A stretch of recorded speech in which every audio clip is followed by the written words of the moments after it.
Oke, assalamualaikum warahmatullahi wabarakatuh. Di sini saya akan melanjutkan pembahasan modul 4 mengenai Q dan QDQ.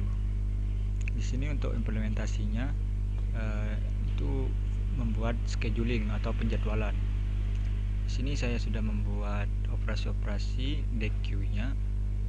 Maksud saya operasi Q-nya.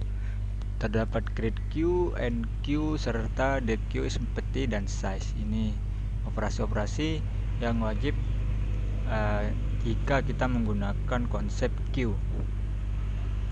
Setelah itu selanjutnya saya itu akan menjadwalkan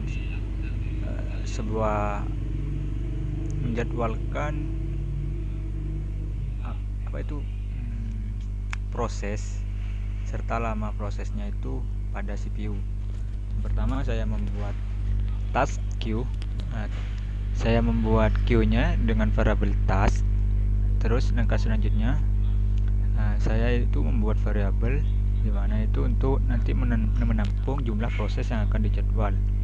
Misalkan di sini jumlah prosesnya yang akan dijadwal itu 3. Maka n tersebut akan menjadi iterasi pada loopingan for. Jadi for i in range n berarti n-nya itu sampai 3. In range n-nya itu 3 berarti 0, 1, 2, 3 seperti itu. Jadi nama proses ke 0 itu A. Terus ini berupa string. Terus ini waktu berupa integer, waktu prosesnya itu nama dan waktu akan diubah ke dalam bentuk list terlebih dahulu atau dimasukkan ke dalam list satu dimensi, yaitu indeks pertamanya itu nama dan indeks keduanya itu waktu. Jadi data tersebut akan di enqueue ke dalam queue-nya, yaitu task. Jadi task data ini akan dimasukkan ke dalam task pada posisi indeks ke 0. Terus setelah proses ini loopingan selesai, itu akan di print antrean prosesnya itu seperti apa. Di sini sudah di print antrean prosesnya, yaitu yang pertama kali masuk A5 berarti ini berada di posisi front. Nah, berhubung yang terakhir itu C2, maka itu akan berada di posisi rear, karena penambahan dalam konsep Q hanya pada posisi rear seperti itu.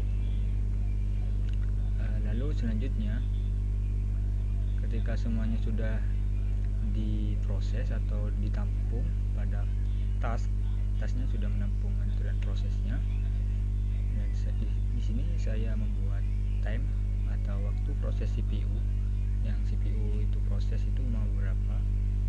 Dan di sini saya menginputkan angka 3 supaya nanti waktu proses CPU-nya tuh hanya batas maksimalnya itu 3.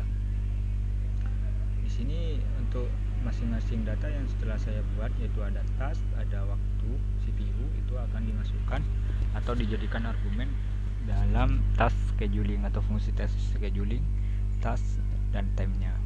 Oke, saya buat task schedulingnya pada line 14 sampai line 27 maksud saya. Oke, di sini saya untuk task itu sendiri saya tampung pada variabel Q atau key, dan untuk time-nya tetap namanya variabelnya saya tetap menggunakan time, nama time. Setelah itu saya akan menampilkan antrean proses beserta waktunya.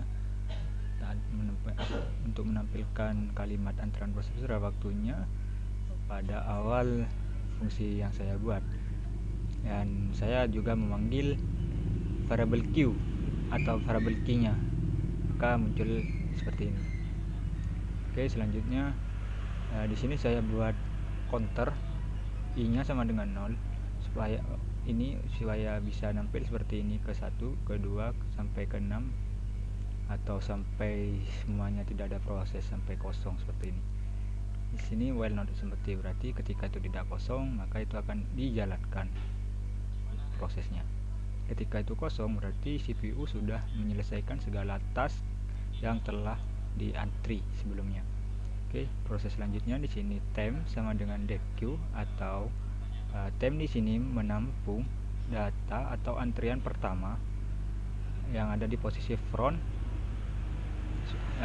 yang ada di posisi front pada queue-nya atau variable key-nya.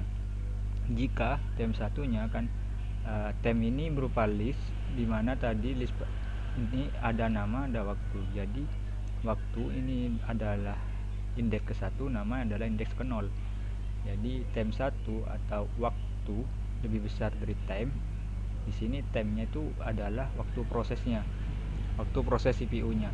Jika waktu antriannya itu lebih besar dari tempnya, otomatis itu akan dikurangin terlebih dahulu oleh waktu prosesnya.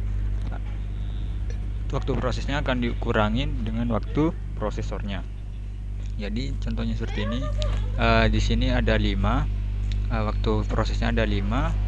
Terus untuk waktu CPU-nya itu ada 3. Jadi 5 tadi itu dikurangin sama 3 jadi 2. Jadi 5 yang tadinya 5 sekarang jadi 2, serta proses tersebut masih di NQ lagi atau dimasukkan ke dalam posisi rear-nya pada posisi rear queue-nya. Jadi seperti itu, tempnya dimasukkan lagi.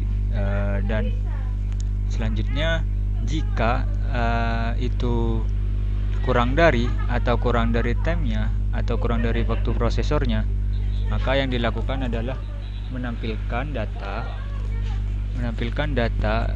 atau menampilkan kalimat proses telah selesai di proses itu, proses A atau B atau apanya itu akan dipanggil sama saya menggunakan temp indeks ke 0-nya atau nama prosesnya.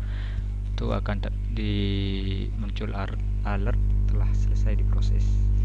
Ya, setelah itu setelah semuanya selesai, percabangannya selesai atau kondisinya sudah selesai semua, saya juga mengeprint data proses yang tersisa.